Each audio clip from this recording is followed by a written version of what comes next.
Bismillahirrahmanirrahim. Alhamdulillahi Rabbil Alamin. Wassalatu wassalamu ala asyrafil anbiya'i wal mursalin. Nabiyina Muhammadin wa ala alihi wa sahbihi ajma'in. Assalamualaikum warahmatullahi wabarakatuh. So insyaAllah, sirah. So tiyatalakay pa rin natin yung naging pagtanggap ng Quraysh sa da'wa ni Propeta Muhammad sallallahu alaihi wasallam. At yun nga, sinikap nila na pigilan ang da'wa ni Propeta Muhammad sallallahu alaihi wasallam.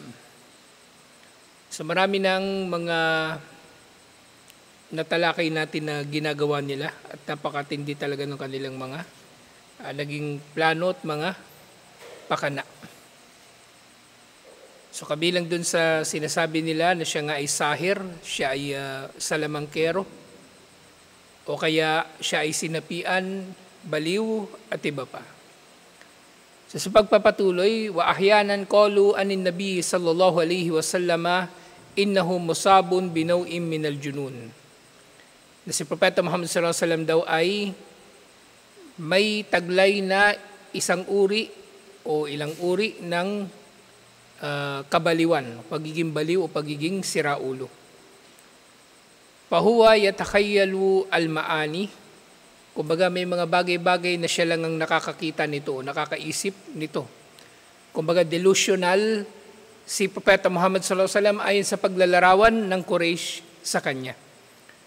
Thumma yasuguha fi kalimatin badi'ah, ra'i'ah, kama yasugu syu'ara.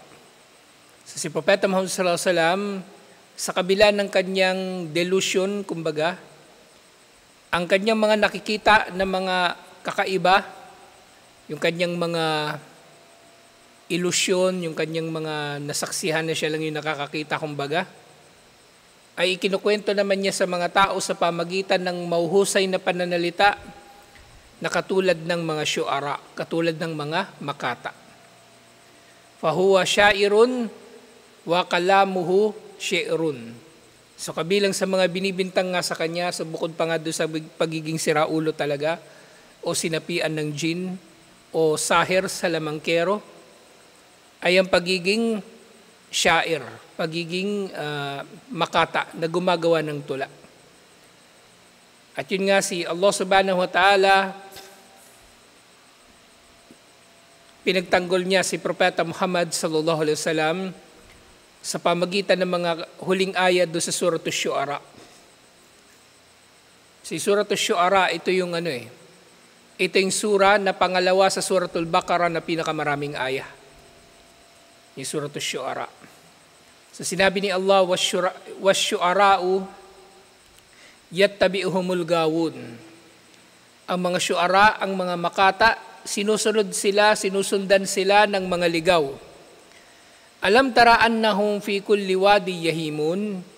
Hindi mo ba nakita kung paanong ang mga makata sa lahat ng lambak ay bumabaling o kumikiling? Ibig sabihin nga, yung mga makata, yung mga gumagawa ng mga kanta, ako ano na lang pinagsasabi nila. Ang mahalaga, tatangkilikin ng mga tao. Yung nga natalakay na natin ito nung nakaraan, yung mga syu'ara o yung gumagawa ng mga lyrics ng mga kanta, sa mas maraming pagkakataon, walang saysay yung kanilang mga pinagsusulat. Mas importante, maganda pakinggan, nagtutugma yung mga lyrics. Wala silang pakialam kung ito ba may substance o wala. Basta umuugnay doon sa naunang talata o kaya umuugnay doon sa tono. Tumutugma doon sa tono ng kanilang kanta. Sa maraming mga kanta, walang saysay, walang kabuhay-buhay. Kumbaga, ang iba pa nga kung ano na yung mga pinagsasabi. Wala ka matututunan na moral lesson o ano pa man. So, ganun sila. Sa lahat ng lambak, sila ay kumikiling pabalik-balik. Wa annahum yaquluna ma la yaf'alun. Ito yung huling binanggit. Sila ay sasabi ng mga bagay na hindi nila ginagawa. Kaya nga, di ba, sample natin dati, yung mga gumagawa ng mga love song, si Ray Valera, marami siyang love song, di ba? Babaero yun, si Ray Valera. Hindi yun May kanta siya, di ba, yung ano, wala nang iibigin pang iba. So, pero babaero yung tarantado. Ibig sabihin, hindi niya ginagawa yung kanyang sinasabi. So dito, in relation doon kay Propeta Muhammad sallallahu alaihi wasallam, sa sinasabi ni Allah, ang mga makata, sinusunod sila ng mga ligaw. Pero si Propeta Muhammad sallallahu alaihi wasallam, alam nila na hindi siya sinusunod ng mga ligaw. Ang sumusunod kay Propeta Muhammad sallallahu alaihi wasallam, matitinong mga tao. Sa panahon na ito, ng pagbaba ng Surah Asy-Syu'ara, matitinong mga tao.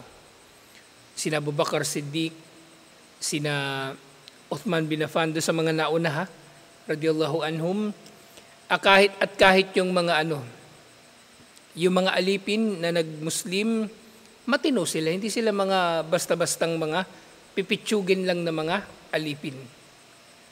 So matutuwid ang mga tagasunod ni Propeta Muhammad sallallahu alaihi wasallam. Na parang sinasabi rito ni Allah, kung makata si Propeta Muhammad sallallahu alaihi wasallam, edi sana sinusunod siya ng mga ligaw din, ng mga siraulo rin, ng mga baliw din.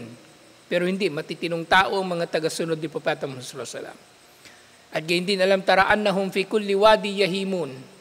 Hindi ba nakikita na sila ay, kumaga, papalit-palit, pabaling-baling sa kung saan-saan. Pero si Propeta Muhammad sallallahu alaihi wasallam at ang kanyang mga kasama, sila ay naninindigan. At ang Quran na kanilang binabasa, kanilang nire-recite na binibintang ng Quraysh na kumbaga katha lamang ng makata, meron itong paninindigan. Meron itong paninindigan sa kaisahan ni Allah unang-una. Hindi ito nagbibigay lang ng kung ano-anong lyrics, kung ano-anong mga talata ng mga tula ayon sa kung ano lang yung trip ng mga tao. Halimbawa nga yan, di ba? Kung ang shi'ir, o yung sha'ir pala, kung yung makata, o yung gumagawa nila ng kanta, halimbawa. Ang mga gumagawa ng kanta, pag naglabas siya ng kanta, iba-iba yung tema. Iba-iba yung tema, di ba? May love song, merong rock, merong patawa na kanta. Halimbawa, parokya ni Edgar, o may kanta sila seryoso, may kanta sila love song, may kanta sila walang kwenta. Pero yun yung halimbawa, yung wala na ako masyado maalala kasi hindi na ako nakikinig doon sa kanta nila eh. Pero di ba meron silang version ng yung tungkol sa siopaw. Hindi ko alam kung ano yung kanta. Kung naalala niyo, kung alam niyo yun. Binawa lyrics tungkol sa siopaw. Tapos may seryoso silang kanta. Halimbawa yung gising na. Tapos, iba-iba pang mga kanta na patawa. Ganun ang sha'ir. Kung ano-ano lang yung, yung content niya, kumbaga. Pero yung Quran, na sinasabi nilang tula ni Propeta Muhammad sallallahu alaihi wasallam, isa lang yung sinasabi dito, kaisahan ni Allah. O kung di man kaisahan ni Allah, may kinalaman kay Allah. Kantimpala ni Allah sa mga kumikilala sa kanyang kaisahan at parusa ni Allah sa mga sumusuway sa kanyang kaisahan. So hindi sha'ir si Propeta Muhammad sallallahu alaihi wasallam. At panghuli na bahagi ng aya na pinagtanggol ni Allah si Propeta Muhammad sallallahu alaihi wasallam mula sa pagiging sha'ir. Kung sha'ir, makata si Propeta Muhammad sallallahu alaihi wasallam o kompositor si Propeta Muhammad sallallahu alaihi wasallam, sana hindi niya ginagawa yung mga bagay na kanyang sinasabi. Pero hindi. Si Propeta Muhammad sallallahu alaihi wasallam, kung ano ang kanyang pinangangaral, yun din ang kanyang isinasabuhay. Kaya nga sinabi ni Allah sa Quran, kana khuluquhul Quran. Ay, hindi pala aya yun. Ang aya, innaka la'ala khuluqin nadim. Tapos si Aisha radhiyallahu anha, may sinabi siya tungkol dito. Sinabi ni Aisha radhiyallahu anha, kana khuluquhul Quran. Ang ugali ni Propeta Muhammad sallallahu alaihi wasallam ay ang mismong Quran. So hindi siya katulad ng mga tao na kumbaga makata, kompositor, o nagsusulat ng mga tula, nagsusulat ng mga kanta, na kung ano-ano na lang pinagsasabi. Hindi. Si Propeta Muhammad sallallahu alaihi wasallam sumusunod sa kanya matutuwid. Si Propeta Muhammad sallallahu alaihi wasallam, isa lang yung tema ng Quran. Hindi niya ito salita ito ni Allah, kaya mas kumbaga nagiging consistent ang Quran, pero hindi ito katulad ng ibinibintang sa kanya. At panghuli, sinasabuhay niya ang kanyang mga sinasabi o ipinangangaral. Fahadihi thalathu khasais yuttasafu biha syu'ara. Ito ang tatlong katangian na katangian ng mga makata. Laysat wahidatun minha fin nabi sallallahu alaihi wasallam. Walang kahit isa sa mga katangian na ito ang taglay ni Propeta Muhammad sallallahu alaihi wasallam. Wala kahit isa. Falladina tabauhu hudatun muhtadun. Sino nga? Ang mga sumunod kay Propeta Muhammad sallallahu alaihi wasallam ay mga taong matitino, mga taong nasa gabay.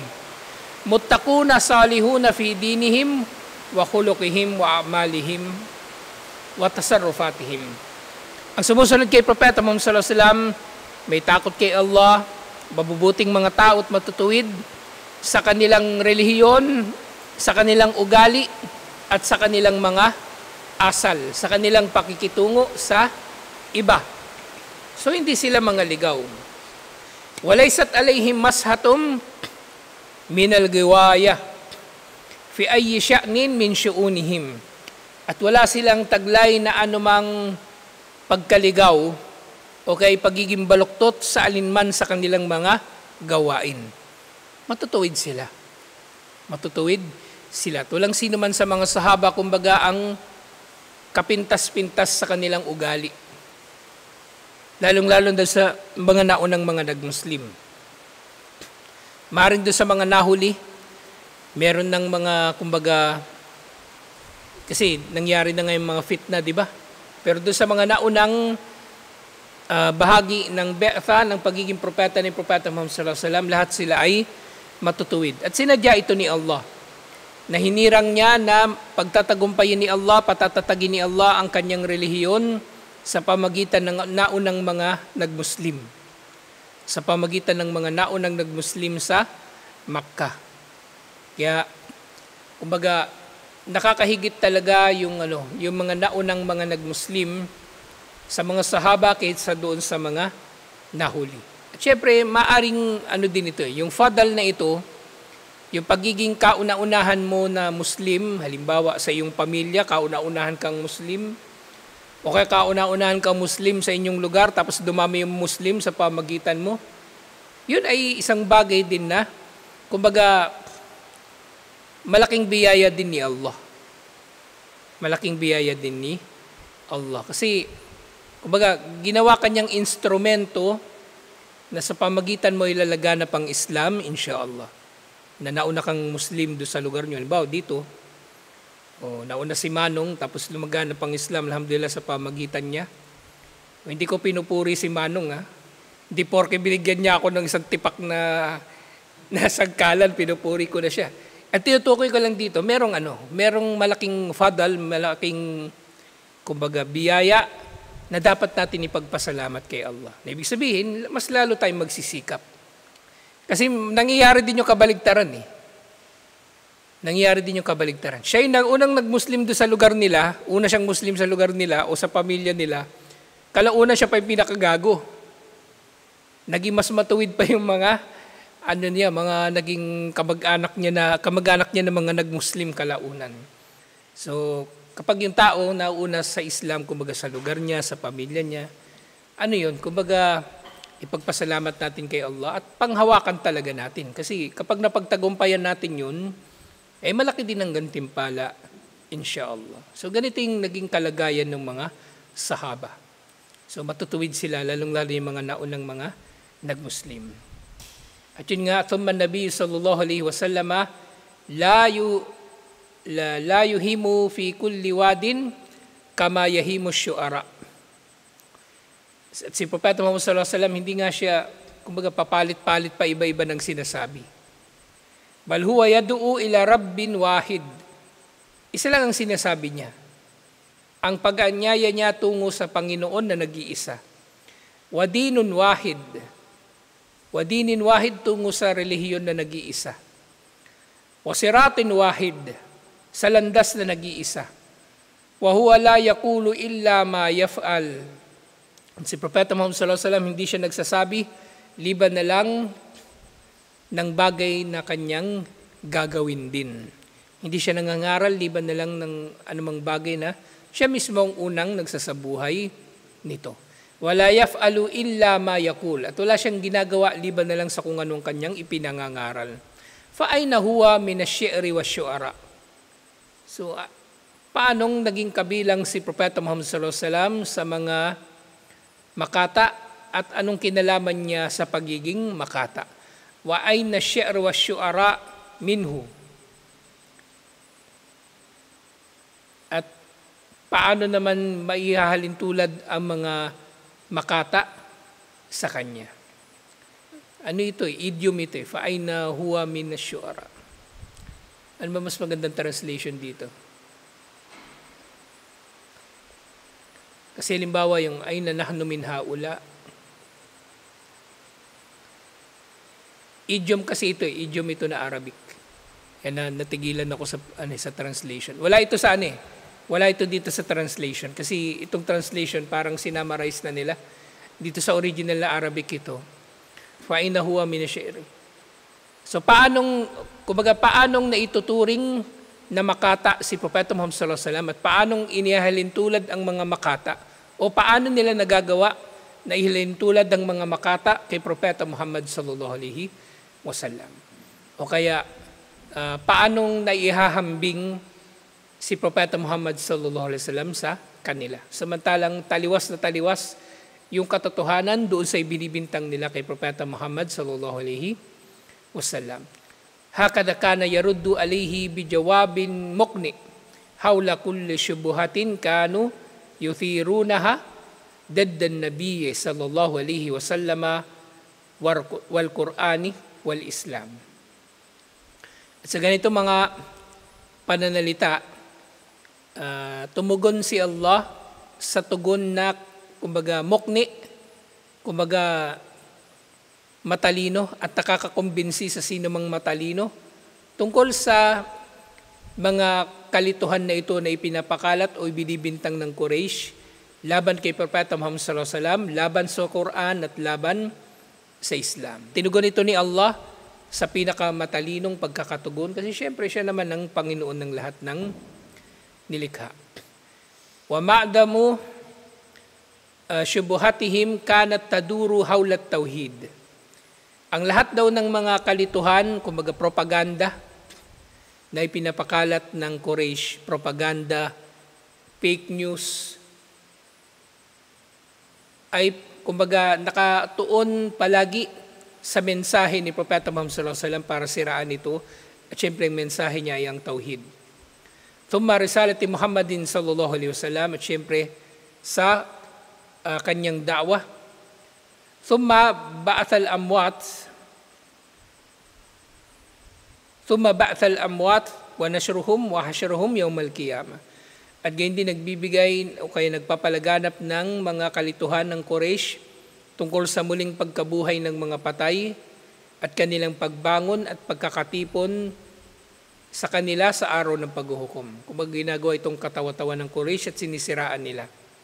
Wa qad radda al-Qur'anu ala kulli syubuhatin min syubahatihim hawlat tauhid. At ang Quran ay nilinaw na ng Quran ang lahat ng kanilang mga pinapakalat na propaganda laban sa tauhid. Bal zada alaihim ziyadat awdaha biha hadihil qadiyah min kulli nahiya.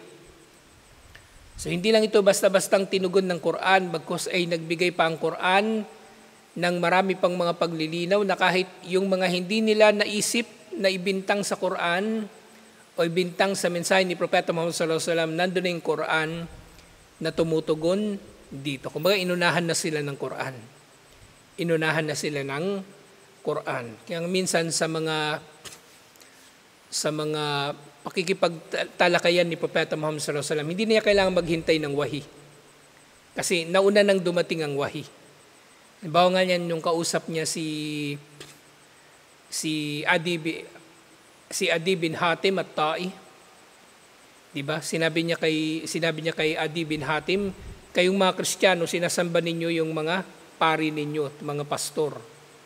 Sasabi ni Adi bin Hatim, hindi namin sila sinasamba. Pero binanggit ni Propeta Muhammad sallallahu alaihi wasallam yung ayah at nauna na nga ito na ipinahayag. Kaya ito yung kumbaga yung tinutukoy dito. Na nauna nang inilinaw ng Quran ang marami sa mga syubuha na ibinabato ng Quraysh at ng iba pang mga kuffar, musyrikin laban sa Islam. Wabayana ajza alihatihim ajzan la mazida alayhi. At ang Quran, bukod doon sa nagpatibay ito ng tauhid ng kaisahan ni Allah subhanahu wa ta'ala, pinagtibay din ito ang kawalang kakayanan, pagiging inutil ng mga Diyos-Diyosan ng Quraysh at ang iba pang mga musyrikin. Wala alla hada kana matharu gadabihim wastinkaruhum alladhi ada ila ma ada ilayhi. At maaaring ito ring mga aya na ito na kumbaga hindi pa man nila naiisip o hindi pa man nila nasasabi pero inunahan na sila ng Quran ang nagiging dahilan na mas nagagalit sila. Kumbaga mas naiinis sila. Mas naiinis sila kapag ganun yung pangyayari. Kumbaga sasabihin pa lang nila pero nilinaw na ng Quran ang tungkol sa bagay na ito. Amma syubuhatuhum fi risalatin Nabi sallallahu alaihi wasallam fa innahum ma'a i'tirafihim bisidqin Nabi sallallahu alaihi wasallam wa amanatuhu wa gayatu salahihi wa taqwahu. So ngayon din actually inunahan na rin sila ng kumbaga ng resala ng mensahe ni Propeta Muhammad sallallahu alaihi wasallam tungkol sa anumang binibintang nila laban sa mensahe ni Propeta Muhammad sallallahu alaihi wasallam.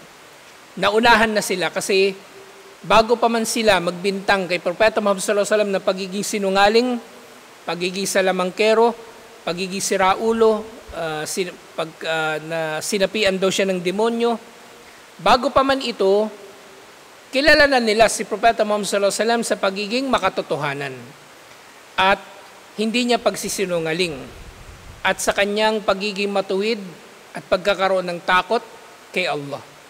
Ibig sabihin yung Quraysh, sa kanilang sinasabi laban kay Propeta Muhammad sallallahu alaihi wasallam, wala silang sinisiraan liban na lang sa kanilang mga sarili.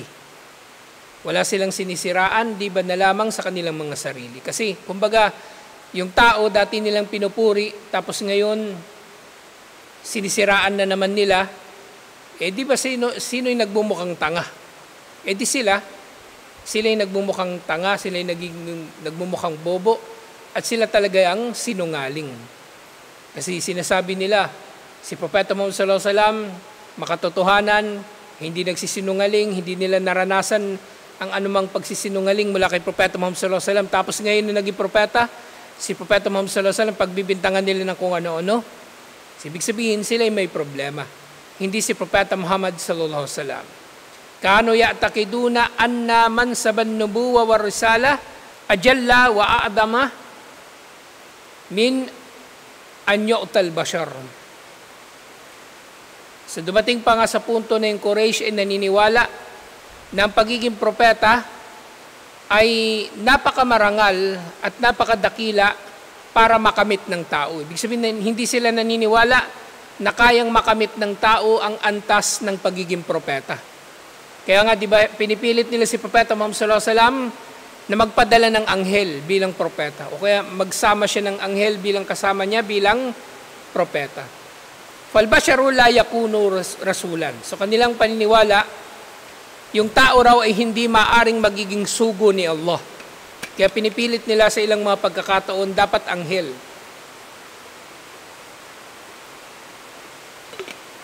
Wa rasulu la yakunu basharan hasabakidatihim. At ang propeta nga o sugo, imposible na magiging tao o nasaan yun ng tao ayon sa kanilang paniniwala. Falamma a'lana Rasulullah sallallahu alaihi wasallam an nubuwatihi. Kaya nga lang ipinabatid ni Propeta Muhammad sallallahu alaihi wasallam, pinangaral niya na siya nga ay propeta. Wada'a ilal imani bihi takhayyaru wa qalu. Kaya nga nang bumaba yung mensahe kay Propeta Muhammad sallallahu alaihi wasallam, Nagdaawa na siya sa mga tao patungo sa iman. So sinasabi nila ng Quraysh, mali hadar rasuli yakulut ta'ama wa yamshi fil aswaq. So sabi nila, anong klaseng propeta ito? Anong klaseng sugo ito? Kumakain ng pagkain at naglalakad sa palengke. So yun yung kumbaga naging paraan nila na siniraan nila ang mensahe ni Propeta Muhammad sallallahu alaihi wasallam. Saan ba ito binanggit? So nababanggit ito doon sa Suratul Furqan, verse 7. Chapter 25, verse 7. At gayon din, sinabi ni Allah tungkol dito,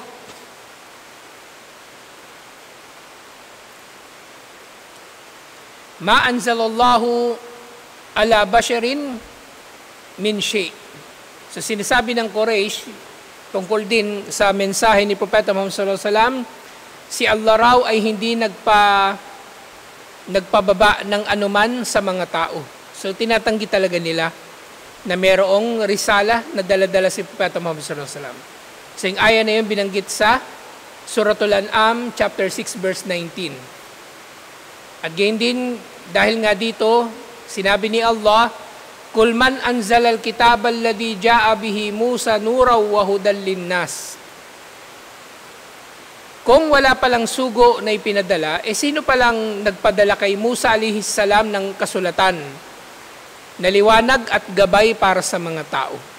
So ito yung naging tugon ni Allah sa ibinibintang ng Quraysh kay Propeta Muhammad sallallahu alaihi wasallam.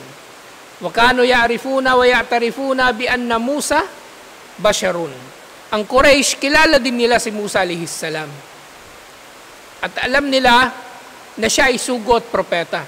Lalong-lalo na nababanggit siya ng mga Kristiyano, ng mga Hudyo, at alam nila na si Musa alaihi salam ay apo ni Ibrahim alaihi salam. So kilala nila si Musa alaihi salam. At alam nilang tao si Musa alaihi salam. Kaya ibig sabihin, doon pa lang, alam na nila na may propeta o sugo na tao. Pero nang si Propeta Muhammad sallallahu alaihi wasallam nagpakita na sugo, o nagpakilalang sugo, itinanggi nila ito. Itinanggi nila ito. Waradda alaihim aidan bi anna kulla qaumin qalu li rusulihim inkaran ala risalatihim. At yun nga, ito rin ang naging, kumbaga, ito rin ang naging tugon ng marami sa mga nasyon na tumanggi sa kanilang mga sugo. Halimbawa, sa Surat Ibrahim, verse 10, In antum illa basharum mithluna. Kayo ay mga tao lamang na katulad namin. Ibig sabihin, bakit namin kayo susundin? Tao lang din naman kayo na katulad namin. Nabanggit yun sa Surat Ibrahim, verse 10. At sa sumunod na aya, Qalat lahum rusuluhum, In nahnu illa basharum mithlukum, walakin Allah yamunnu ala may yasha'u min ibadihi. Sabi ng mga sugo, bilang tugon doon sa sinasabi ng mga tao, oo, tao lang kami. Oo, tao lang kami. Nakatulad ninyo. Pero si Allah ay naghihirang mula sa kanyang mga alipin na sino mang kanyang naisin upang maging propeta o sugo. Fal-anbiya'u wa rusul la yakunu illa basharan. At ang mga propeta nga at mga sugo, ang katotohanan dito, tao talaga sila. Ang ipapadala ni Allah na sugo at propeta sa mga tao ay tao. Wala munafata bainal bashariyah war risala. At hindi magkataliwas yung pagiging tao at ang pagiging propeta o sugo nino man, alhamdulillah. So ito yung mga paglilinaw doon sa mga naging bintang ng Quraysh laban kay Propeta Muhammad sallallahu alaihi wasallam. Sa marami pa ito na tinukoy, wala kasi dito sa sa translation. So, nandito siya sa original na Arabic.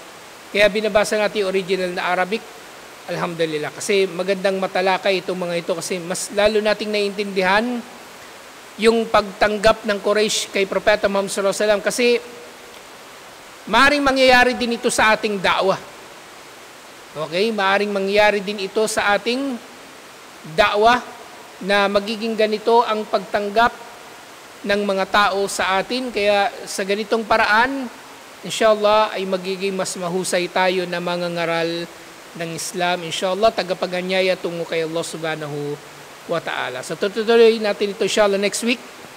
Tutuloy pa natin ito sa iba pang mga usapin. Inshallah, Assalamualaikum warahmatullahi wabarakatuh.